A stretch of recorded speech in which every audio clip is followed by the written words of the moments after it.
A horror story. আসসালামু আলাইকুম, শুনছেন ভূতের রাতের কেচ্ছা। ভূতের রাতের কেচ্ছায় আজ রয়েছে একটি ভৌতিক ঘটনা। বরাবরই ভৌতিক ঘটনা থাকে, কিন্তু আজকের ঘটনাটি ভিন্ন রকম ঘটনা বলতে পারেন। তো শুনতে থাকেন ভূতের রাতের কেচ্ছা। ঘটনাটি যেভাবে শোনা ঠিক সেভাবেই আমি আপনাদেরকে ঘটনাটি শোনানোর চেষ্টা করতেছি। ভাই, আমার ঘটনাটি যদি পড়ে শোনান তাহলে আমি অনেক খুশি হব। আমি আব্দুল মজিদ তুর্কির ইস্তাম্বুল শহরে দীর্ঘদিন ধরে আছি, তবে এখন আর ওখানটায় নেই। আমি ফ্রান্স প্রবাসী ছিলাম, এখন আপাতত বাংলাদেশেই আছি। আব্দুল মজিদ ভাই যেভাবে বলেছেন আমি ঠিক সেভাবেই বলছি। আব্দুল মজিদ ভাই, আমি দীর্ঘদিন তুর্কির ইস্তাম্বুল শহরে ছিলাম।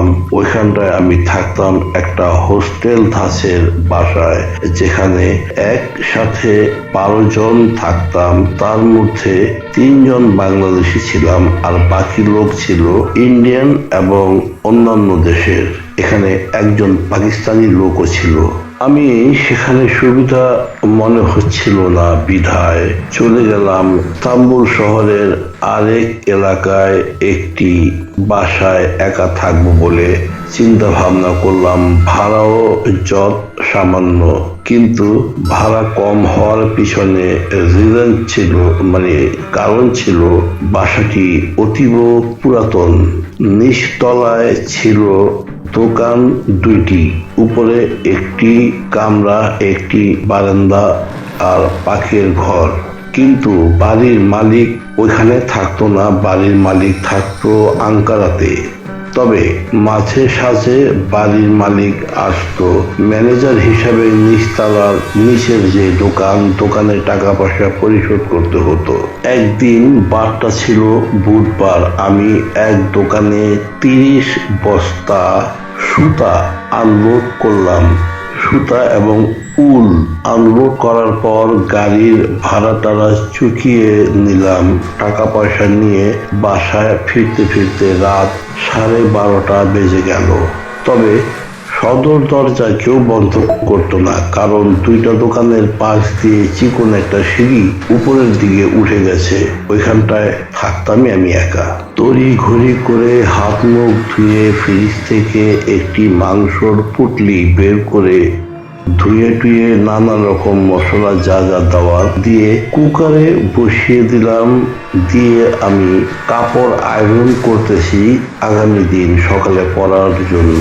বাসায় কিন্তু আমি ব্যতীত অন্য কেউ নেই, তবে আমি নিজ মনে গুনগুন করতেছিলাম আর কাপড় আয়রন করতেছিলাম। এমন সময় শুনি তরকারি নাড়া দেওয়ার যে শব্দটা হয়, এরকম শব্দ হইতেছে। প্রথমটা আমি কিছু মনে করিনি, পুরা লেগে যাবে চিন্তা করে আমি দৌড় দিয়ে গেলাম কিচেন রুমে। কিন্তু কিচেন রুমে যাওয়ার কারণ ছিল আমি প্রায় আধ ঘন্টা যাবৎ কুকারে মাংস বসিয়েছি, কিন্তু কোনো হুইসেলের শব্দ পাচ্ছি না। এমন কখনো হয় না, কিন্তু সেদিন ভেবেছি যে কোনো ভুল করলাম কিনা। এজন্য তড়িঘড়ি করে গিয়ে দেখি একেবারে কুকারের মুখটা পুরা খোলা, আর একটা খুন্তি অথবা চামিচ, যেটাকেই বলেন যাই বলেন, সেটি দিয়ে কেউ মাংসটি নেড়ে রেখে গেছে। যাই হোক, সেটা আমার জন্য মুখ্য বিষয় ছিল না। আমি ভেবে নিলাম আমারই হয়তো ভুল হয়েছে। নাড়াচাড়া দিয়ে মাংসটি আরো কিছুক্ষণ রান্না করার পর নামিয়ে রেখে দিলাম। খাবার উপযুক্ত যখন হয়ে গেছে, আমি ফিরে এলাম রান্নাঘর থেকে বাইরে। এসে কাপড় চোপড় গুছাচ্ছি, তখন ঘড়িতে দেখলাম রাত 12:15 বাজে। হঠাৎ দেখলাম নিচ থেকে, অর্থাৎ সিঁড়ির যেখানে স্টার্ট, সেখান থেকে একটি শব্দ হচ্ছে। শব্দটা ছিল এরকম: মজদাবি মজদাবি মজদাবি গেল। তুর্কি ভাষায় কে যেন আমাকে ডাকছিল। গ্যাল শব্দের অর্থ হচ্ছে মজিদ আবি গ্যাল, মানে মজিদ ভাই নিচে আসো। এদিকে রাত বেশি বলে আমি নিচ দিকে নামি নেই, বরঞ্চ আমি উপর থেকে আওয়াজ দিলাম, সেন গ্যাল বুড়িয়া, অর্থাৎ তুমি উপরে আসো। কিছুক্ষণ দাঁড়িয়েও ছিলাম, কিন্তু কেউ উপরে উঠে নাই। হাতের কাজ শেষ করে আমি সিঁড়ি দিয়ে নিচে নেমে গেলাম দেখার জন্য, কিংবা বোঝার জন্য কে আমাকে ডাকছে। একটু ভীতির ব্যাপার এজন্যই ছিল যে আমি ওই বাড়িতে বেশি দিন যাবৎ থাকি না। গোটা কয়েকদিন, বলতে পারেন সপ্তাহখানি যাবৎ ওই বাড়িতে উঠেছি। এক পর্যায়ে আমি নিচে নেমে গেলাম, দেখলাম কেউ নেই। রাস্তাটা একটু মেন রোড থেকে ভিতরে ছিল, দোকানপাট বন্ধ, রাস্তায়ও কেউ নেই। আমি আবার সিঁড়ি ধরে উপরে উঠে গেলাম। সিঁড়ি দিয়ে উপরে উঠতে প্রথম বারান্দা পড়ে। বারান্দাটা কিছু দূর যাওয়ার পর একটা দরজা, তিনটা দরজা, একটা ছিল পাকঘরে ঢোকার বারান্দা থেকে, একটা ছিল শোবার ঘরে ঢোকার বারান্দা থেকে, আর একটা ছিল শেষেটা ছিল ওয়াশরুমের দরজা। আমি আবার যখন আমার শোয়ার ঘরের দরজা ধাক্কা দিচ্ছিলাম, তখন ভিতর থেকে দরজা বন্ধ ছিল। এটাই ছিল মূল ব্যাপার। এখন ভাবতে লাগলাম যে বাড়ির মধ্যে অন্য কোনো লোকজন নেই, কিন্তু দরজার গেট ভিতর থেকে কে বন্ধ করলো? ওই এলাকাতে আজারবাইজানের কয়েকটা ফ্যামিলি থাকতো, সেটা আমার বাড়ির লাগোয়া কয়েকটা বাড়িতেই থাকতো। আজারবাইজানের লোকগুলো ছিল খুব শান্ত প্রকৃতির। তারা আমাদের এখানে খুব একটা আসতো না এবং তাদেরকে বড় বেশি দেখাও যেত না। কিন্তু প্রশ্ন হলো, আমার ভিতর থেকে কে দরজা বন্ধ করেছে? কিছুক্ষণ হুড়াহুড়ি করলাম, কিল ঘুষি লাথিও দরজায় মেরেছি, কিন্তু দরজা কেউ ভিতর থেকে খুলেনি।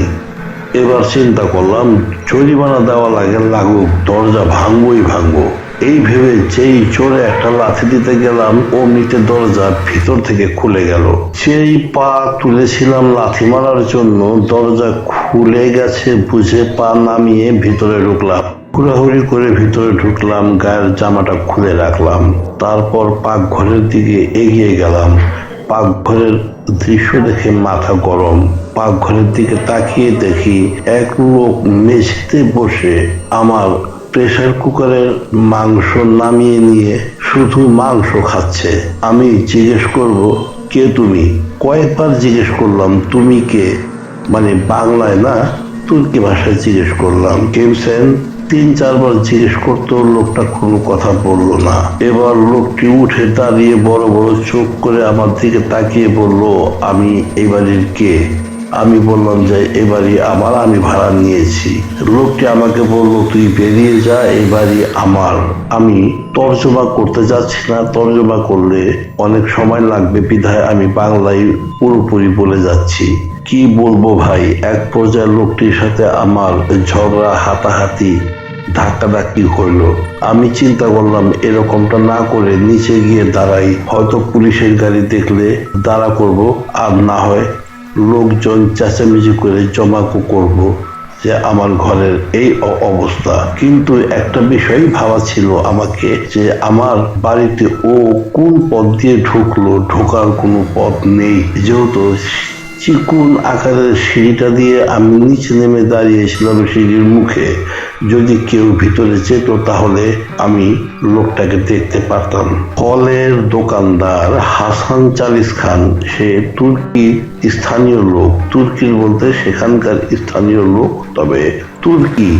আমি তাকে বললাম যে এই বাসায় আমি ছাড়া কি আরো কাউকে ভাড়া দিয়েছেন মালিক? উনি বলল যে না, এই বাড়ি তো 1 বছর খালি ছিল, 1 বছর পরে তুমি প্রথম ভাড়াটিয়া।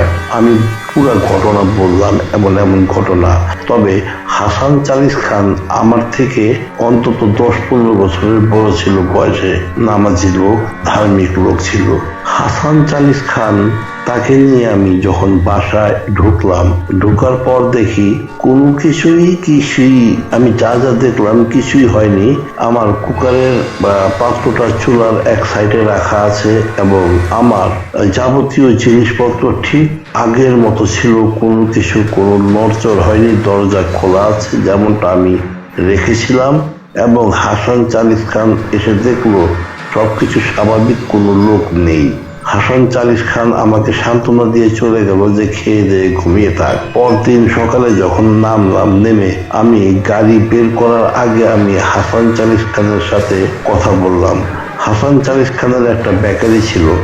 বেকারির কাছে গিয়ে দাঁড়িয়ে যখন জিজ্ঞেস করলাম বিস্তারিত ব্যাপার কি, তাতে যা জানলাম সেটা আমি খুব সহজভাবে আপনাদেরকে বলে দিচ্ছি। হাসান চালিশ খান আমাকে বলল, ফিলিস্তিনি এক ভদ্রলোক এখানে থাকতো। উনি এখানকার বাসিন্দা ছিলেন না, হুট করে এসে ভাড়া নিয়েছিলেন। তো মাস ছয়েক থেকেছেন। উনি হাসান চালিশ খানের সাথে কিছু ব্যবসাও করেছিলেন কিছুদিন। ওনার বউ ছিল ফিলিস্তিনিতে। ওনার বউয়ের একবার ফোন এসেছে যে আমার ছোট ছেলে এবং মেয়ের জামাইকে মেরে ফেলা হয়েছে। হ্যাঁ, এরকমটাই লেখা, মেরে ফেলা হয়েছে। তো এই কথা সব শোনার পর হাসান চালিশ খানের সাথে অনেক দুঃখ প্রকাশ করেন এবং বেশ কান্নাকাটিও করেন। এক পর্যায়ে হাসান চালিশ খান তাকে সান্ত্বনা দিয়ে বললেন, কি আর করার, আল্লাহর কাছে দোয়া করো। এবং হাসান চালিশ খান তাকে সান্ত্বনা দিয়ে বলে পাঠালেন। হাসান চালিশ খান পরের দিন সকালে যা ঘটলো আর কি, হাসান চালিশ খান বলল, আমরা যখন 12টা-1টা পর্যন্ত তাকে দেখছি না, তো আমি একটা ছেলে পাঠালাম বলে যে দেখো তো ফিলিস্তিনি লোকটা আসে নাকি, থাকলে ডাক দিয়ে নিয়ে আসো। উনি গিয়ে দেখে হাসান চালিশ খানের এই মানে যে কর্মচারী উপরে পাঠানো, সে গিয়ে দেখে যে ফিলিস্তিনি লোকটা গলায় দড়ি দিয়ে চলে আছে। তারপর থেকে পুলিশ ঝামেলা, আরো বিভিন্ন ঝামেলা হয়, কিন্তু কোনো ভাড়াটিয়া এরপরে আর আসেনি। ওই এলাকার লোকজনের মধ্যে একটা শোরগোল পড়ে গিয়েছিল যে ওই তালায়, মানে ওই রুমে বা ফ্ল্যাটে যেটাই বলেন, ওইখানে একটা লোক ফাঁসি দেওয়া অবস্থায় পাওয়া গেছে। এই ব্যাপারেই হয়তো কোনো লোকজন ওইখানটায় আর আসেনি। দ্বিতীয়ত হচ্ছে, আমি তো অনেক দূরে ছিলাম।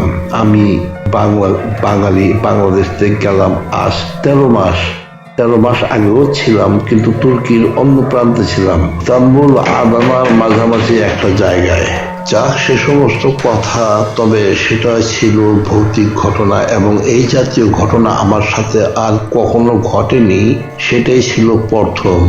কিন্তু আমার আসবাবপত্র তেমন একটা বেশি ছিল না বিধায় সেদিন আমার গাড়িতে কোনো মাল নেই না নিয়ে আমি আমার কাপড় চোপড়, যাবতীয় সরঞ্জাম যা আমার নিজের ছিল, এগুলি গাড়িতে লোড করে আমি ওখান থেকে চলে যাই, কাউকে না বলেই। আমি অন্য জায়গায় গিয়ে বাসা ভাড়া নেই। এটাই ছিল ভাই আমার সাথে ঘটা একটা ঘটনা। তুর্কির যদি পারেন তো একটু বলবেন আপনার শ্রোতাদের। যাই হোক, এই ছিল আজকের মতো আমাদের ঘটনা। শুনতে থাকেন ভূতের রাতের কিচ্ছা। ভালো থাকেন, সুস্থ থাকেন। আল্লাহ।